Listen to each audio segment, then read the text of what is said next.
Hello student, now we are studying social science book of class 9th and this is our new NCERT book. In this book we are studying chapter number 3, the dynamic atmosphere and changing climate. We have already completed explanation in part 1 and part 2 and part 3 and this is part 4. In this video we will discuss textbook questions of this chapter. Okay, let us start. First question is, which layer contains the ozone layer? कौन सी layer है जिसमें ozone layer की जो परत जो है वो पाई जाती है, that is stratosphere. Okay, where do weather phenomena occur? Weather phenomena जो है, मौसमी घटनाएं जो है वो हमें कहाँ देखने को मिलती हैं? It is we see in the troposphere layer. Okay, next question is, most abundant gas in Earth's atmospheres? जो सबसे ज़्यादा पाई जाने वाली वायुमंडल पे जो गैस है, that is nitrogen. Okay, weather and climate से रिलेटेड कुछ क्वेश्चंस हैं. First question is given here, that is instrument use to measure atmosphere pressures. कौन सा इंस्ट्रूमेंट है जिससे हम एटमोस्फेयर प्रेशर को मेजर करते हैं? That is barometer. Humidity refers to, humidity क्या होता है? जो हवा में जो नमी होती है, जल वाष्प की जो मात्रा होती है, that is called humidity. Okay, increase in land sea temperature difference mainly affects. जो इंक्रीज होता है लैंड और सी के टेम्परेचर में, वो जो डिफरेंस है वो किस चीज को ज्यादा प्रभावित करता है? विंड सर्कुलेशन और मॉनसून फॉर्मेशन को. ओके,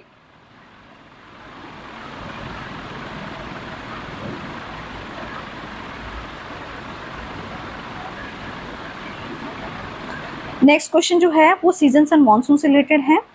तो सीजन्स एंड मॉनसून से related first question, that is given, the coldest month in northern India. तो that is December and January. ठीक है, what are the mango showers? क्या होता है? Mango showers pre monsoon rain होती है that occurs in Kerala and Karnataka during April May and help in the early ripening of mangoes. मतलब मई, अप्रैल और मई जो बारिश होती है, मैंगोज की जो है रॉ मैंगोज होते हैं, उनकी राइपनिंग से पहले जो बारिश होती है उसको प्री मानसून कहते हैं केरला और कर्नाटक के अंदर. उसी को मैंगो शावर बोला गया है. ओके, प्री राइपनिंग मतलब ripening, help in the early ripening. Sorry, once again I will explain you what are mango showers. Mango shower जो है प्री मानसून रेन होती है, जो कि केरला और कर्नाटक के अंदर होती है. किस मंथ्स में होती है? दैट इज अप्रैल एंड मई. और ये मदद करती है मैंगोज को पकने में. ओके, नेक्स्ट जो है, in which month does India experience the hot weather season? Hot weather season किस मंथ से स्टार्ट होता है? दैट इज मार्च टू मई.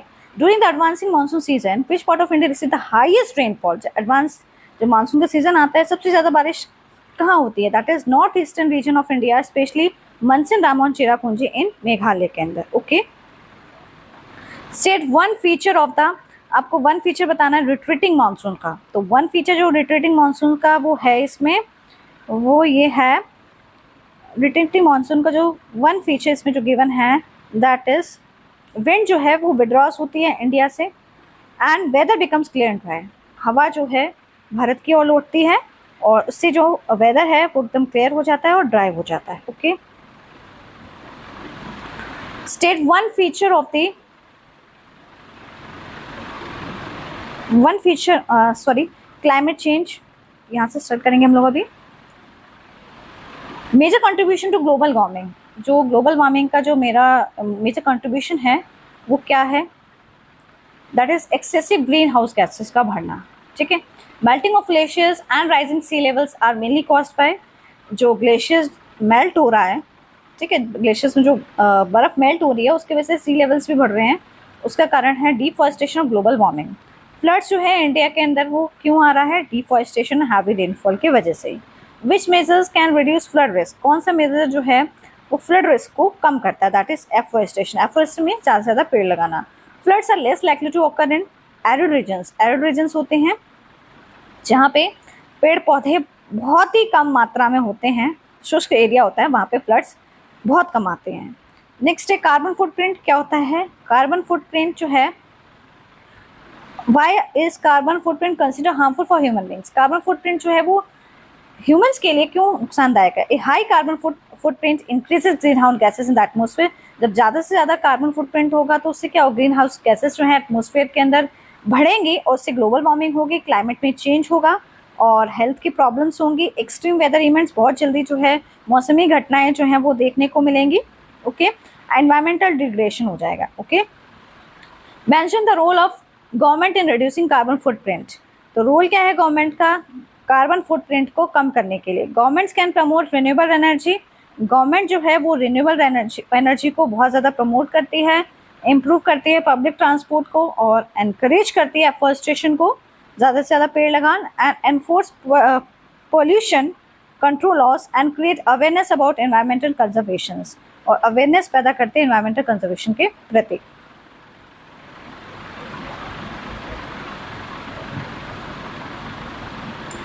अभी हम लोग जो है टेक्स्ट बुक क्वेश्चन देख लेते हैं। Multiple choice questions with answer, which of the following statement is true regarding stratosphere के रिगार्डिंग आपको कुछ क्वेश्चंस दिए गए हैं इसमें। अभी जो हम लोग टेक्स्ट बुक के क्वेश्चंस डिस्कस कर रहे हैं, ये जो क्वेश्चंस मैंने अभी जो डिस्कस किए हैं इससे ऊपर वाले, ये एंगेज और रिफ्लेक्ट वाले क्वेश्चंस है, ओके, जो आपके टेक्स्ट बुक में चैप्टर्स के बीच बीच में गिवन थे, ओके। अभी जो हम लोग टेक्स्ट बुक के क्वेश्चंस जो है वो स्टार्ट कर रहे हैं यहाँ पे। फर्स्ट क्वेश्चन है मल्टीपल चॉइस क्वेश्चंस और आपको आंसर्स भी इसके नीचे दिए गए हैं। विच of the following statement is true regarding stratosphere, stratosphere के रिगार्डिंग कुछ स्टेटमेंट दे रखे हैं, तो आपको ये बताना है कि इसमें कौन सा स्टेटमेंट सही है, कौन सा गलत है। First statement that is given, it's temperature increases with height due to absorption of ultraviolet rays, temperature बढ़ता जाता है जैसे जैसे हाइट बढ़ती जाती है क्योंकि ऑब्जर्प्शन होता है अल्ट्रावायलेट रेज का। It contains the ozone layer, it is the coldest layer of the atmosphere, it helps in radio communication by reflecting radio waves. Answer this question is first statement true है and second statement is also true about stratosphere, okay. Stratosphere वाली जो परत होती है उसमें temperature बढ़ता जाता है with height due to absorption of ultraviolet rays, and second point that it contains the ozone layer. Next question is that identify the given instrument, तो आपको यहाँ पे जो है वो पिक्चर गिवन नहीं है इंस्ट्रूमेंट की, ओके, यहाँ पे आपको पिक्चर गिवन नहीं है लेकिन आपको इसमें से नेम बताना है, तो वो यहाँ पे पिक्चर गिवन नहीं है तो आपके टेक्स्ट बुक में गिवन होगी, उसके बेसिस पे आप बता सकते हो। Rain gauge, thermometer, barometer, anemometer, तो वहाँ पे जो पिक्चर है यहाँ पे बैरोमीटर की बनी हुई है, but now in this question we have not form the pictures over here, okay. Next question, consider the following statements given below and choose the correct answers, तो आपको बताना है कौन सा स्टेटमेंट सही है, okay. And poor drainage system cause flood, poor drainage system होगा तो उससे बाढ़ आने की संभावना है। And construction of dam embankments और रिजर्वर कैन प्रिवेंट फ्लड, तो बोथ स्टेटमेंट्स आर करेक्ट। तो दोनों ही स्टेटमेंट्स जो हैं वो सही हैं कि अगर कंस्ट्रक्शन करते हैं हम डैम्स का और एम्बैंकमेंट्स का तो क्या होगा, reservoirs can prevent flood. Next question जो है, most part of India receive rainfall during which of the following months, कौन सा पार्ट है इंडिया का जब बहुत ज़्यादा बारिश होती है, कौन से महीने में, आपको ये बताना है। तो answer this question is given that is June to September, okay. Next question जो है, in which of the following months does the Tamil Nadu coast get most of its rainfall, कौन सा मंथ होता है जिसमें तमिलनाडु का जो तट है वहाँ पे बहुत कोस्ट पे बहुत ज़्यादा बारिश होती है। Answer this question is October to November, okay.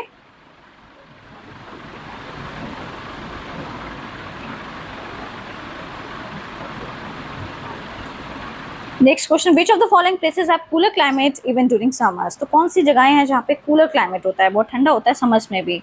Allahabad, Mumbai, Mussoorie, Amritsar. Answer this question is Mussoorie, okay. Answer इस क्वेश्चन का है मसूरी, और आपका जो आंसर है वो यहाँ पे ये है। Due to which of the following factors has Pune receive much lesser rainfall as compare to Mumbai, तो कौन सा फैक्टर है जो ये बताता है कि पुणे में जो है बहुत कम बारिश होती है एज कम्पेयर टू मुंबई। तो इसमें आपको इसका आंसर जो है मैं आपको बता देती हूँ, इसका आंसर है it is located on the levered side of western Ghats, तो जो लीवर्ड साइड है वेस्टर्न घाट्स का वहाँ पे पुणे जो है ये वाला जो एरिया है much lesser rainfall as compare to Mumbai. Match the following items given in column 1 with those in column 2, तो आपको आइटम्स बताने हैं जो कॉलम 1 है और कॉलम 2 के हैं। एनुअल रेनफॉल जो है बारिश की वो ओवर 400 सेंटीमीटर रही, तो वो कहाँ रही, that is Shillong, okay. Shillong के अंदर एनुअल रेनफॉल जो है वो अबव 400 सेंटीमीटर होती है। Annual rainfall between 100 to 200 centimetre वो कहाँ है, दैट इट इज इन, वो कहाँ पे है, वो एक जो आंसर है इस क्वेश्चन के अंदर वो तो सही है, ओके। सेकेंड वाले क्वेश्चन का आंसर है नागपुर, ओके। क्या है इसका answer, Nagpur. Annual rainfall between 100 to 200 centimetre जो है वो बारिश नागपुर में होती है, ओके। नागपुर आंसर यहाँ पे आपको नीचे गिवन है, ओके। नेक्स्ट है एनुअल रेनफॉल बिलो 20 सेंटीमीटर कहाँ बारिश होती है, जैसलमेर के अंदर। Annual rainfall between 60 to 100 centimetre बारिश जो है वो हैदराबाद के अंदर होती है, ओके। आई होप ये कॉन्सेप्ट आपको अच्छे से समझ आ रहे होंगे। अभी हम लोग फिल इन द ब्लैंक्स देखने वाले हैं इस चैप्टर के। ओके, यहाँ पे फिल इन द ब्लैंक्स जो गिवन है उसमें नंबरिंग भी नहीं है, तो इसको मैं बता देती हूँ, आपको अच्छे से एक्सप्लेन कर देती हूँ इसको। फर्स्ट जो है, ये हमारा फर्स्ट है, dash is the total amount of green house gases mainly carbon dioxide release in the atmosphere due to human activities. तो इसका जो फर्स्ट ब्लैंक है वो है कार्बन फुटप्रिंट है। ओके, इसका जो फर्स्ट जो है ये कार्बन फुटप्रिंट है, इसका जो ब्लैंक है। ओके, नेक्स्ट है dash stand for, GPS stand for dash global positioning system, ये इसका ब्लैंक है। ओके, ये इसका ब्लैंक है। नेक्स्ट है third number, that is warm ocean current around the coast of Peru is called dash, that is El Nino. Loo जो है वो क्या है, हॉट एंड ड्राई विंड्स है। Okay, Himalayas are protective barriers, तो इसमें फिल इन द ब्लैंक्स में हिमालयस है जो कि प्रोटेक्टिव बैरियर्स है, जो रोकते हैं कोल्ड विंड्स को सेंट्रल एशिया में आने में फ्रॉम द एंट्रिंग द सब कॉन्टिनेंट। ओके, ठीक है, हमारे फिल इन द ब्लैंक्स थे, इनको हमने कंप्लीट कर लिया। अब हम लोग जो है, अब हम इस चैप्टर के शॉर्ट क्वेश्चन आंसर समझेंगे, वेरी शॉर्ट, उसके बाद हम शॉर्ट देखेंगे। तो फर्स्ट जो क्वेश्चन इसमें गिवन है वो है, ये हमारा फर्स्ट क्वेश्चन है, which layer of the atmosphere contain the ozone layer. तो कौन सी लेयर है एटमोसफेयर की जहाँ पे ओजोन लेयर होती है, that is stratosphere. Next, name the gas that makes up the highest percentage of the atmosphere, that is nitrogen. Okay, which element of the weather is measured using a barometer, that is barometer का हम लोग use, कौन सा element है weather का जिसको हम use करते हैं बैरोमीटर, मतलब कि एटमोसफियर प्रेशर एक एलिमेंट है वेदर का जो मेजर करता है, मेजर करते हैं using barometer. Okay, normal duration क्या है साउथ वेस्ट मानसून का, तो जून से लेकर सितंबर अबाउट 4 मंथ्स तक रहता है। Which season in India is known as a hot weather season, summer season को बोलते हैं, that is March to May. And next, name the process by which water vapour turn into clouds, that is condensation के थ्रू क्या होता है, water vapour जो है बादल में बन जाता है। ओके, नेक्स्ट आ जाइए, which term is used for long term average weather condition of a place. तो long term average weather condition of place के लिए कौन सा टर्म हम यहाँ यूज करें, दैट इज क्लाइमेट। क्लाइमेट क्या होता है, लॉन्ग टर्म, लंबे समय से जो मौसम की जो औसतम स्थिति जो चली आ रही है उसको हम कहते हैं climate. Okay, which green house gas is mainly release by burning fossil fuels. तो कौन सी ग्रीन हाउस गैस है जो रिलीज होती है जब हम फॉसिल फ्यूल्स को बर्न करते हैं, that is carbon dioxide. What is the immediate cause of floods in most region, तुरंत, मतलब इसमें बोला है कि इमीडिएट कारण क्या है फ्लड का, बहुत सारे रीजन्स में क्या कारण होता है, heavy rainfall, heavy rainfall is the immediate cause होता है बारिश होने का। Okay, what does the carbon footprint refer to, carbon footprint जो है वो क्या है, कार्बन फुटप्रिंट जो है वो total amount of greenhouse gases है जिसको एमिटेड करती हैं, जिसको एमिट किया जाता है ह्यूमन एक्टिविटीज़ के through, total amount of green house gases emitted by human activities, जितनी भी कुल मात्रा जो है ग्रीन हाउस गैसेज की जो एमिटेड की जा रही है मनुष्य की गतिविधियों के द्वारा, उसको हम कहते हैं carbon footprint. Okay, now we will discuss short answer type questions. Okay, तो first question that is given, state any two difference between weather and climate, में क्या डिफरेंसेस है। तो weather refers to the day to day condition of the atmosphere, जो रोज की जो स्थिति है उसी को हम कह रहे हैं वेदर। और हम ये भी कह सकते हैं कि हर घंटे में जो मौसम का जो बदलना होता है वो जो स्थिति है उसको भी हम वेदर कहते हैं। ठीक है, hours to hour, day to day changes जो वेदर में देखने को बोलते हैं, दैट इज कॉल्ड, जो एटमोसफियर में चेंजेस होते हैं, sorry, that is weather. Climate refers to average weather condition over लंबे समय से जो हमें स्थिति देखने को मिल रही है मौसम की, उसी को हम कहते हैं क्लाइमेट। एटलीस्ट कम से कम 20 to 30 ईयर्स का जब हम ऑब्जर्वेशन कर लेते हैं पैटर्न वेदर का, दैट इज को climate. Weather changes frequently, weather जो है बहुत जल्दी बदलता है। क्लाइमेट जो है रिलेटिवली स्टेबल, ज़्यादा स्टेबल रहता है। ओके,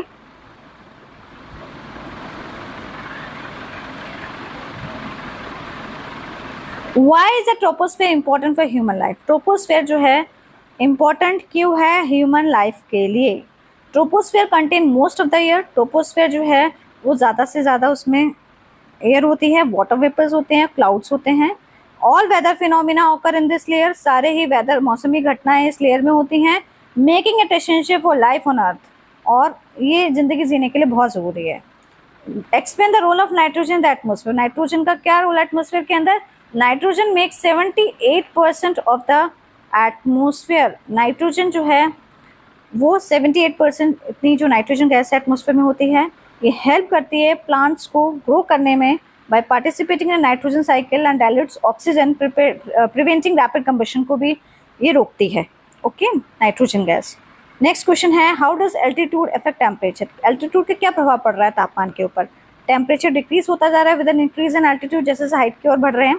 हायर प्लेसेस जो है वो कूलर होती हैं दैन लोअर प्लेसेस से। ओके, नेक्स्ट जो क्वेश्चन है इसमें वो है, mention to characteristics of the retreating monsoon in India. क्या विशेषताएं हैं जब मानसून वापस लौटता है। साउथ वेस्ट मानसून जो है विंड्स वहाँ जो है वापस इंडिया की ओर आता है। Rainfall occurs mainly on the southern eastern coast पे बारिश होती है, स्पेशली इन तमिलनाडु के अंदर। ओके, कहाँ बारिश होती है, तमिलनाडु के अंदर। Why do coastal areas experience moderate climate. Coastal areas जो है वहाँ पे मॉडरेट क्लाइमेट क्यों होता है, क्योंकि जो सी है, सी का जो पानी है वो बहुत जल्दी गर्म होता है, सॉरी सी का पानी जो है वो धीरे धीरे गर्म होता है, धीरे धीरे ठंडा होता है।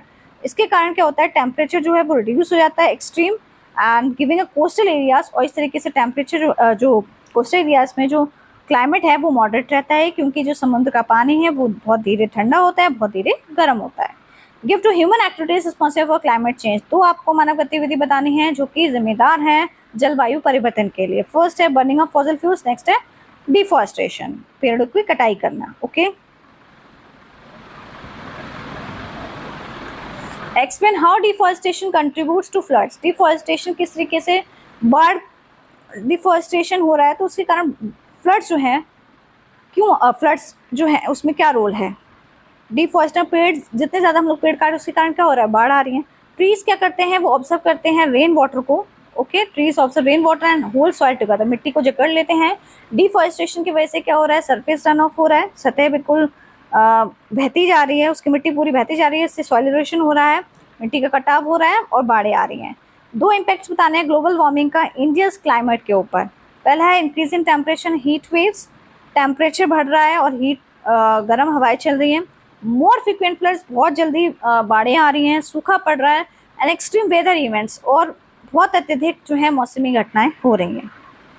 ओके, दो तरीके बताए जिसमें individual can reduce amount of carbon footprint, जिसमें इंडिविजुअल जो है अमाउंट जो है कार्बन फुटप्रिंट का उसको कम कर रहा है। पहला है पब्लिक ट्रांसपोर्ट, साइकिलिंग और वॉकिंग, और दूसरा रीजन है plant more trees and save electricity. Okay, अभी जो हम लोग इसमें लॉन्ग क्वेश्चन आंसर जो है वो डिस्कस करने वाले हैं। ओके, लॉन्ग आंसर क्वेश्चन में जो हमारा फर्स्ट क्वेश्चन है that is describe the structure composition के एटमॉस्फेयर का, explain how each layer supports life on अर्थ। किस तरीके से हर लेयर जो है वो सपोर्ट कर रही है लाइफ को।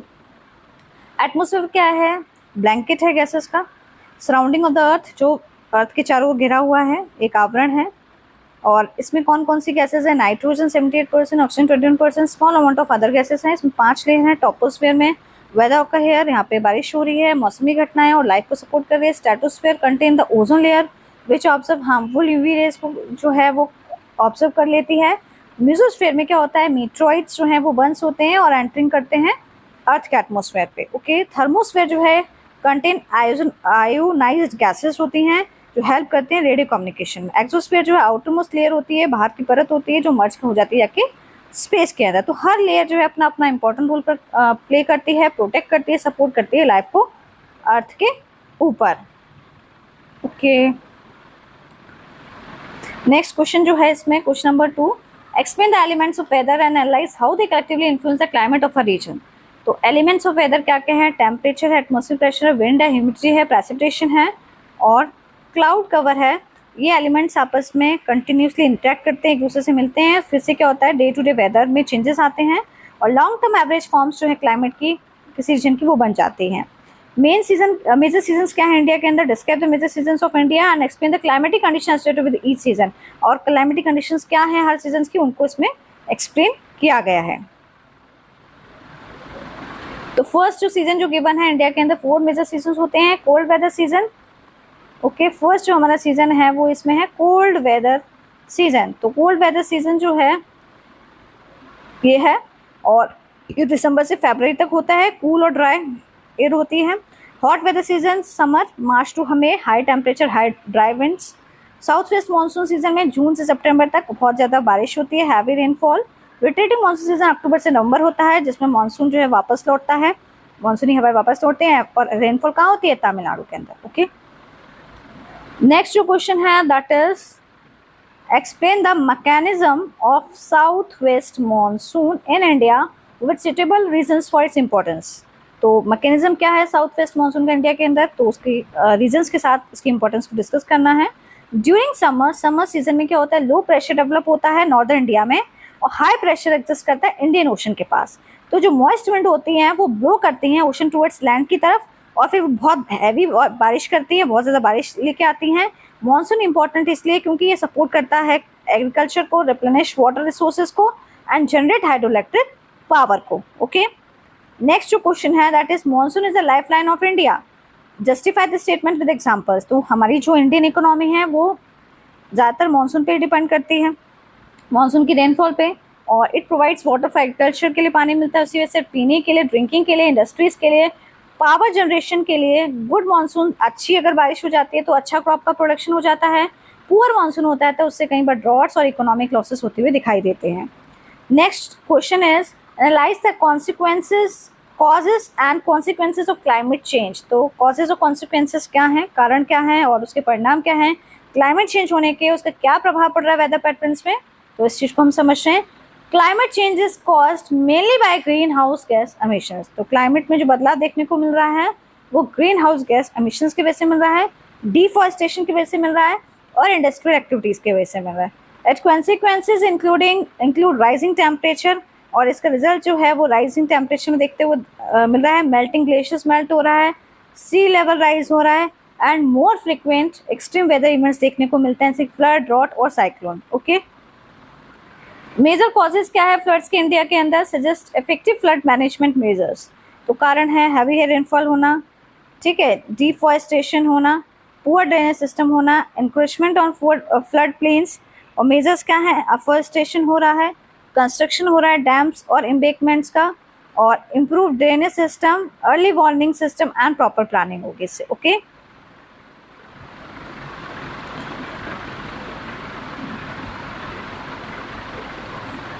हाउ अर्बनाइजेशन, किस तरीके से अर्बनाइजेशन जो है डिस्कस करना है, अर्बनाइजेशन और इंडस्ट्रियलाइजेशन किस तरीके से इंक्रीज कर रहे हैं, फ्लड की फ्रिक्वेंसी को बढ़ा रहे हैं। अर्बनाइजेशन जो है वो रिप्लेस करता है नेचुरल सरफेस को, क्योंकि वो कंक्रीट की होती है, रिड्यूसिंग वाटर ऑब्जर्वेशन से पानी जो है ऑब्जर्वेशन जो ऑब्जर्व करने की जो क्षमता होती है वो कम होती है, इंक्रीज रन ऑफ, और ऐसे ही बहता रहता है। Industrialisation often lead to deforestation, industrialisation की वजह से डिफॉरेस्टेशन हो रहा है, encroachment on natural drainage channels, these factors increase the risk of frequency of flood. तो ये फैक्टर्स जो हैं वो इंक्रीज करते हैं रिस्क फ्रिक्वेंसी ऑफ फ्लड्स का। ओके, अब जो हम लोग एजर्शन और रीजनिंग वाले क्वेश्चंस इसमें देख लेते हैं।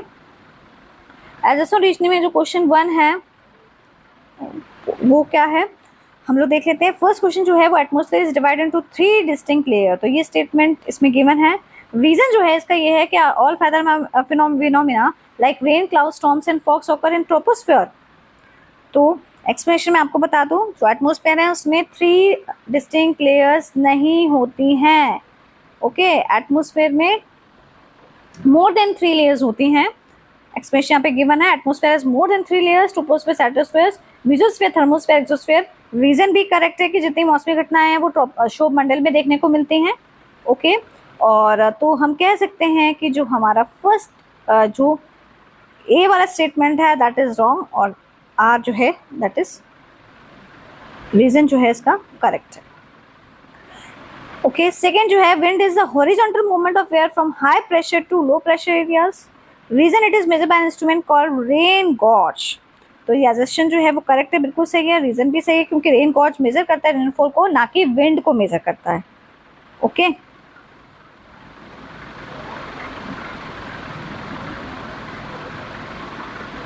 नेक्स्ट जो है इसमें एजर्शन जो है इसमें climate change is caused by human activities such as burning fossil fuels and deforestation which increase green house gases in atmosphere. Climate change जो जलवायु में परिवर्तन हमको देखने को मिल रहा है वो मानव गतिविधि की वजह से मिल रहा है, क्योंकि जीवाश्म ईंधन बहुत ज़्यादा चलाए जा रहे हैं, डिफॉरेस्टेशन हो रहा है, पेड़ों की कटाई हो रही है जिससे ग्रीन हाउस गैसेज बढ़ रही है एटमॉस्फेयर के अंदर। तो उसका रीजन इसमें यहाँ पे गिवन है, it is one of the most important environmental issues facing the world today. सबसे महत्वपूर्ण जो पर्यावरणीय मुद्दा है जो आज दुनिया फेस किया जा रहा है। तो इसका आंसर क्या है? दैट इज आंसर इसका बी है। तो दोनों ही स्टेटमेंट सही हैं, but the reason does not explain why climate change occurs. तो सिर्फ यही कारण नहीं है कि एनवायरमेंटल जो है यहाँ पे जो रीजन दिया गया है, this is not the true reason कि why climate change occurs. Okay, next question है पोजीशन का है, flood causes loss of life. This is true. Flood के वजह से कई बार जो है लोग अपनी ज़िंदगी में जो भी उनकी लाइफ ही खत्म हो जाती है बाढ़ आने से, प्रॉपर्टी डैमेज होता है, एनवायरमेंटल डिस्ट्रक्शन बहुत ज़्यादा हो जाता है। Reason flood are most among the most common destructive natural disaster in the world. तो वो स्टेटमेंट्स आप तो दोनों ही स्टेटमेंट जो है वो बिल्कुल भी सही हैं। Okay, and reason is not the direct explanation जो है पोजीशन का नहीं है यहाँ पे। ओके, केस बेस्ड क्वेश्चन यहाँ पे गिवन है और इसमें पैसेज भी गिवन है। Which layer of the atmosphere is primary responsible weather phenomena like the heavy rainfall describe as a case study. तो आंसर इसका यहाँ पे गिवन है, ट्रोपोस्फेयर जो है प्राइमरी रिस्पॉन्सिबल है वेदर फिनोमेना के लिए, जैसे कि rainfall, cloud, storms and winds. Next है इसमें, the unusually high temperature before the monsoon could have contribute to the intensity of rainfall, provide a valid reason बताना है आपको। हाई टेम्परेचर की वजह से क्या होता है, एवोपरेशन होता है ज़्यादा से ज़्यादा फ्रॉम ओशंस और वाटर बॉडी से, एयर जो है बहुत ज़्यादा मॉइस्चर लेके आती है, लीड्स टू हेवी रेनफॉल होता है when the monsoon winds arrive, जो मानसून विंड्स आती हैं तब। Name a few human actions बताने आपको जो हेल्प करते हैं, रिड्यूस करते हैं frequency and impact of such floods in the future के अंदर।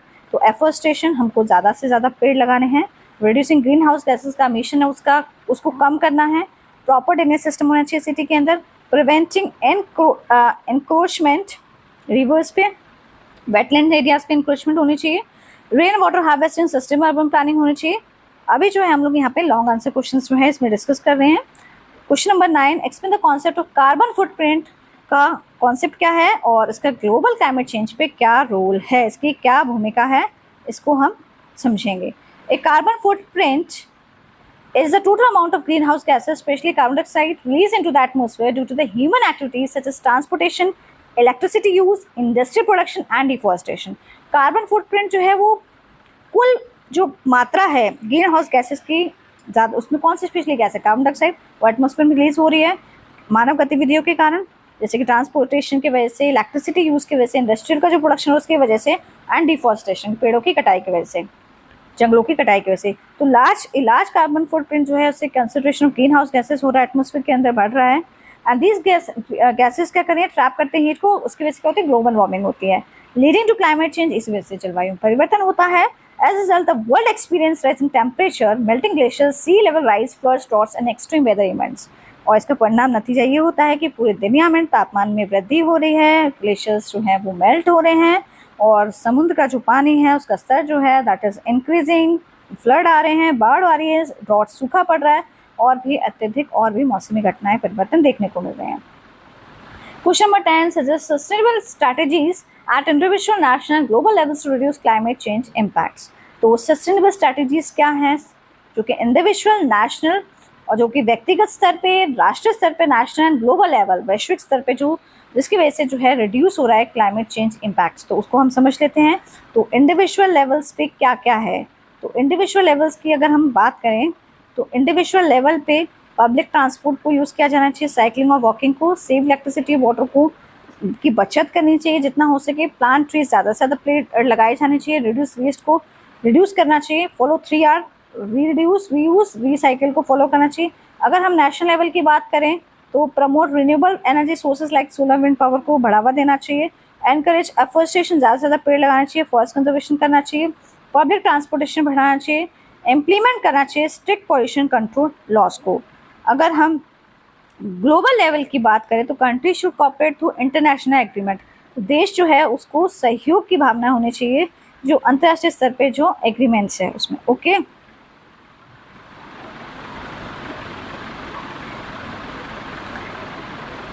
नेक्स्ट जो इसमें पॉइंट है दैट इज यहाँ शेयर क्लीन टेक्नोलॉजी, हमारी जो टेक्नोलॉजी उनको शेयर करना चाहिए, reduce green house gas emission को कम करना चाहिए, सपोर्ट करना चाहिए क्लाइमेट एडेप्टेशन को, डिजास्टर मैनेजमेंट प्रोग्राम्स को। ओके, इससे लोगों में अवेयरनेस क्रिएट हो। Okay, thank you for watching this video, please like share subscribe my channel. Okay. अगर आपको वीडियो अच्छी लगे तो प्लीज़ आप लोग, मेरी आपसे रिक्वेस्ट है, आप लोग वीडियो को प्लीज़ सब्सक्राइब करें, okay. And it's gives me motivation to make more and more videos and to do lot of hard work for that, okay।